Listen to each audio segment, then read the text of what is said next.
Wewe mwanamke, mimi kila siku nakutumia nauli uje geto. Unakula nauli zangu unakausha. Ndio maana leo nimekufuata hapa uniambie shida ni nini? Nilikwambia mimi mwanamke wa mtu. Kwa hiyo kama ni mwanamke wa mtu? Subiria mwanaume wangu atoke, akitoka nitakuja huko. Yaani tuna zaidi ya wiki mbili kila siku nakutumia nauli hauji, nakutumia nauli hauji. Sasa mimi natakaje leo? Kama ni kwenda guest twende guest ama tuingie huko kwenye chumba chako tukamalizane. Sina mjadala.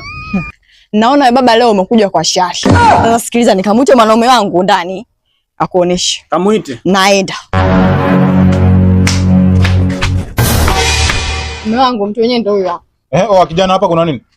Sawa brother, kabla hatujafika mbali labda nikuulize swali moja. Hivi kwa mfano wewe hapo hivi, unamtumia kila siku dem nauli alafu aje geto, unafanya maamuzi gani? Yaani maamuzi ambayo unafanya, mimi si ni mwanaume. Mimi namfuata nyumbani kwao tunamalizana au sehemu ambayo anaishi. Mnamalizana? Sasa brother sikiliza, unamwona wewe hapa mke wako, kila siku mimi namtumia nauli aje geto aje. Kila siku namtumia nauli. Kafyeka kana nauli kako sio? Hapo anakula. Sasa wewe mwanamke, wewe kwa nini unakula nauli za wanaume? Sasa sikia, amekula nauli ya shilingi ngapi hivi? Amekula kama 200,000, yani jumla 200,000. Kama 200,000? Sasa hiyo ila kwa kuwa sina tabia tu mke wangu akailipie.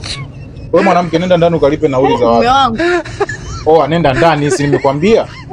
Nenda mwanangu mkamalizane. Hapo unyama lakini.